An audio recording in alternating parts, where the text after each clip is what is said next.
नमस्कार बच्चों, computer science and application Assam board final year course हम लोग चैप्टर 3 शुरू करेंगे जिसका नाम है क्लास एंड ऑब्जेक्ट। काफी इंपॉर्टेंट चैप्टर है आपके लिए, क्योंकि इस चैप्टर को अगर आप बहुत अच्छे तरीके से समझते हैं तो आने वाले जो भी चैप्टर्स होंगे वो भी आपको काफी आसानी से समझ में आएंगे। तो आइए शुरू करते हैं हमारा चैप्टर 3 जिसका नाम है क्लास एंड ऑब्जेक्ट। सबसे पहले हम लोग जानेंगे क्लास क्या होता है। क्लास क्या होता है इसके बारे में थोड़ा सा जानकारी हम लोगों ने ओओपी जो चैप्टर था उसमें हमने लिया था। इस चैप्टर में हम लोग बेसिकली प्रोग्रामिंग पर ज्यादा फोकस होगा। तो आइए जानते हैं क्लास के बारे में। क्लासेस इन प्रोग्रामिंग, प्रोग्रामिंग में है ना, प्रोग्रामिंग में क्लासेस को समझते हैं। It is a collection of variables often of different types and its associated functions.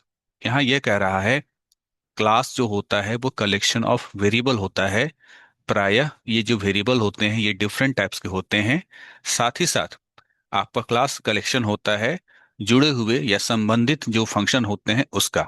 यानी आपके क्लास के अंदर डिफरेंट टाइप्स के वेरिएबल और उससे जुड़े हुए फंक्शंस, इसका कलेक्शन होता है। Class just binds data and its associated functions under one unit, thereby enforcing encapsulation. Class just data और फंक्शन को आपस में बाइंड करता है, बाइंड करके एक यूनिट बनाता है और इस प्रकार से हम लोग इनकैप्सुलेशन को प्राप्त करते हैं। अ class defines a blueprint for a data type.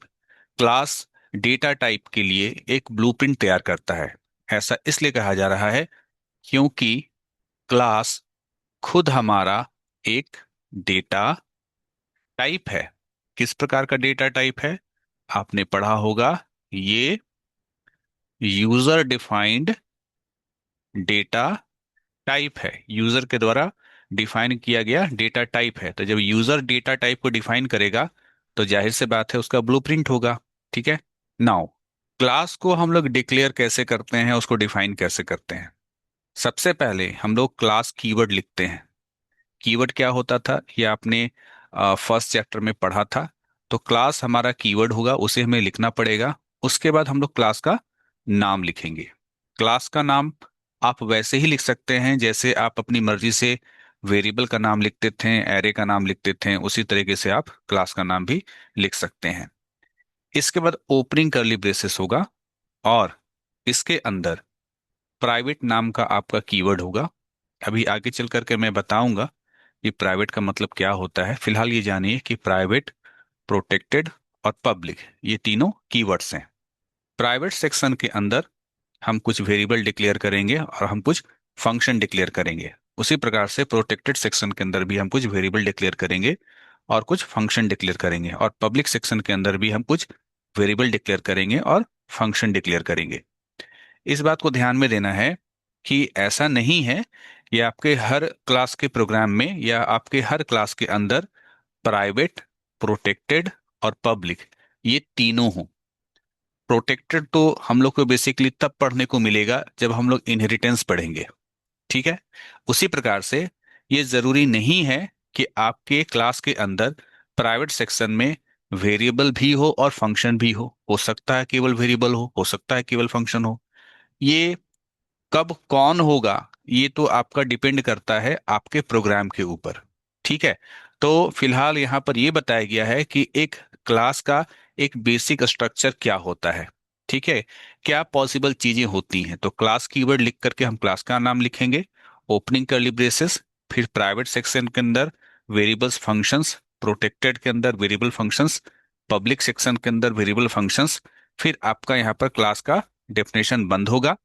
फिर यहाँ हम ऑब्जेक्ट का नाम लिखते हैं और लास्ट में सेमीकोलन। ऐसे तो ऑब्जेक्ट बनाने का तरीका और भी होता है। ठीक है।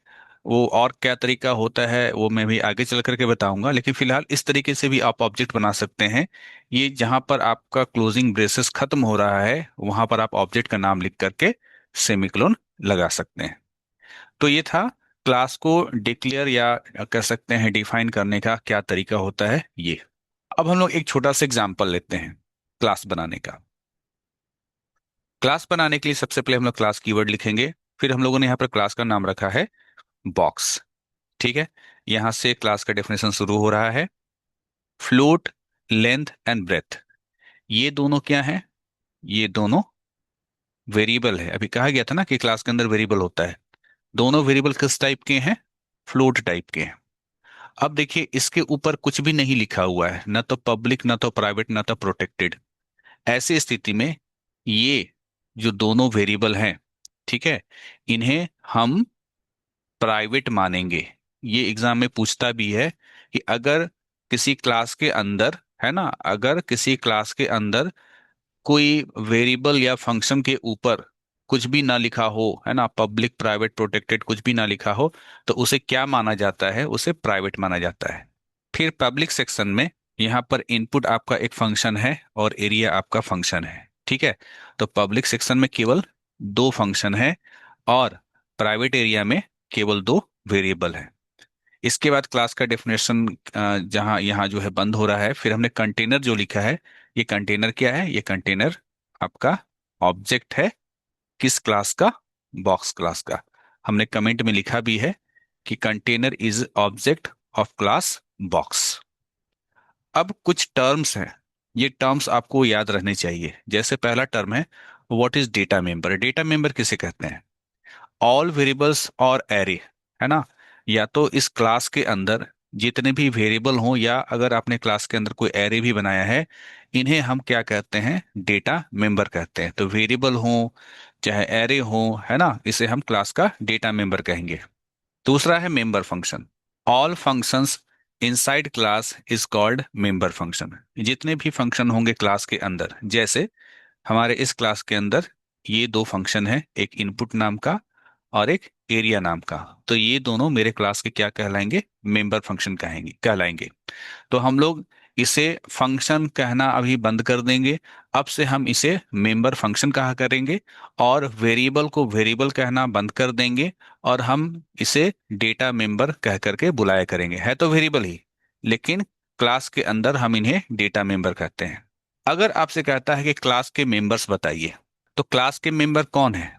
ये वेरिएबल भी है और ये फंक्शन भी है। तो वेरिएबल और फंक्शन को मिला करके कहा जाएगा कि ये सभी क्या हैं? ये सभी क्लास के मेंबर हैं, ठीक है। ये सभी, ये वेरिएबल और ये फंक्शन, ये सभी क्या हैं? ये सभी क्लास के मेंबर है। लेकिन अलग अलग पूछा जाए, जैसे वेरिएबल के बारे में पूछा जाए, तो इसे अलग से हम डेटा मेंबर कहेंगे, ठीक है, डेटा मेंबर कहेंगे। और अलग से अगर फंक्शन के बारे में पूछा जाए, तो इसे हम लोग मेंबर फंक्शन कहते हैं, ठीक है। तो ये टर्म आपको याद रहेगा, ठीक है, आप जरूर याद करके रखिएगा। नाउ अब हम लोग पढ़ने वाले हैं एक्सेस स्पेसिफायर्स के बारे में। एक्सेस स्पेसिफायर्स इन क्लासेस। देखिए, अभी हमने प्रीवियस लेक्चर में, अभी हमने प्रीवियस स्लाइड में पब्लिक प्राइवेट प्रोटेक्टेड इसका नाम सुना था। इसे ही हम लोग एक्सेस स्पेसिफायर कहते हैं, ठीक है। तो एक्सेस स्पेसिफायर के बारे में और जानकारी।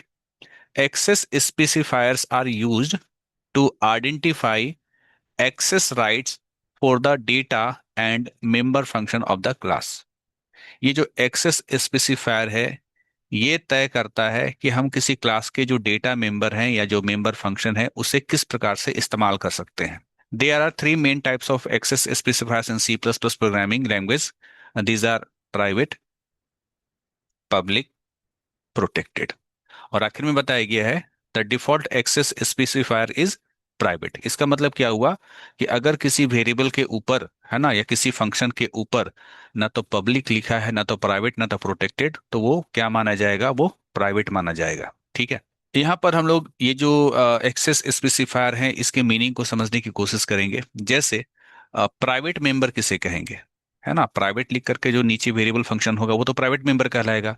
उसी प्रकार से प्रोटेक्टेड लिखने के बाद उसके नीचे, प्रोटेक्टेड के जस्ट नीचे, जैसे कि आप यहाँ पर चले आइए, यहाँ पर देखिए कि प्राइवेट के नीचे ये प्राइवेट मेंबर, प्रोटेक्टेड के नीचे ये प्रोटेक्टेड मेंबर, और पब्लिक के नीचे ये पब्लिक मेंबर कहलाएंगे, ठीक है।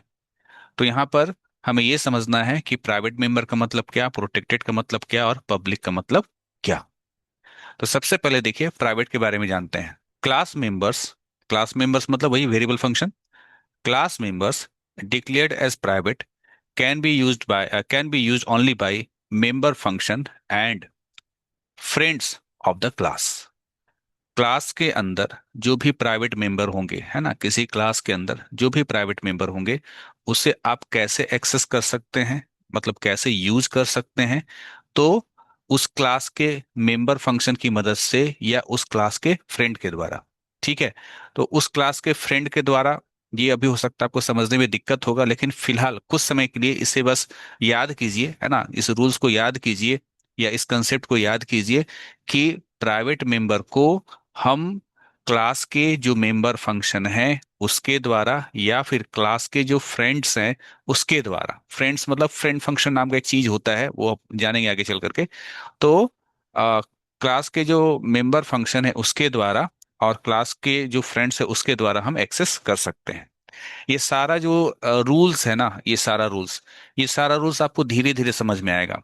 और इसको समझने के लिए हम लोग को थोड़ा कोडिंग करना पड़ेगा, है ना, तो कोडिंग हम लोग आगे चल करके करेंगे। तो अभी अगर बहुत ज्यादा समझ में नहीं भी आ रहा हो तो आपको घबराने की जरूरत नहीं है।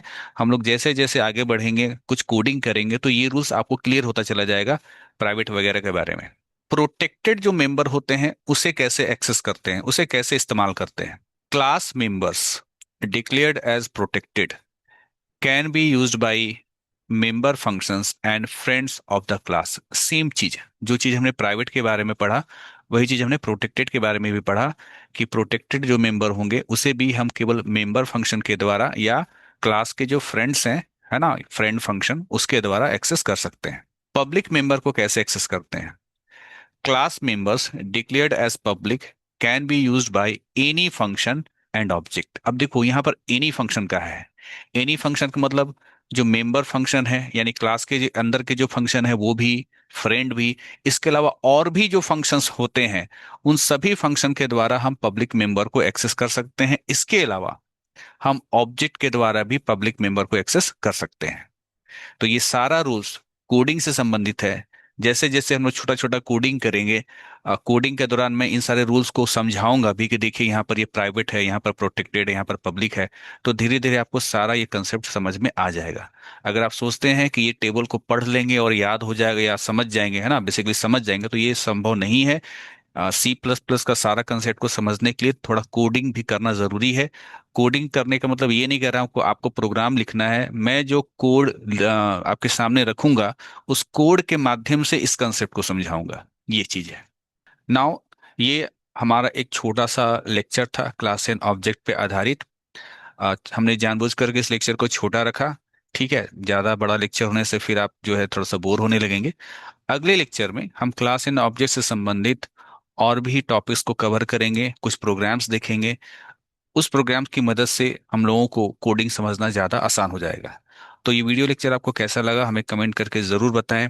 ठीक है, आप लोग कमेंट करने में काफ़ी कंजूसी करते हैं। और अपने फ्रेंड्स के बीच इस वीडियो को जरूर शेयर कीजिए। ठीक है, इसका प्लेलिस्ट बना के रखा हुआ है ना। आसाम बोर्ड क्लास 12 के जो स्टूडेंट है या फाइनल ईयर के जो स्टूडेंट है उसके लिए स्पेशली मैंने ये वीडियो बनाया है। आप ज़्यादा से ज़्यादा इस वीडियो को देखेंगे, अपने फ्रेंड्स के बीच में शेयर करेंगे, तो मैं आगे भी वीडियोस बनाता रहूंगा। तो बच्चों मिलते हैं अगली वीडियो में, तब तक के लिए धन्यवाद।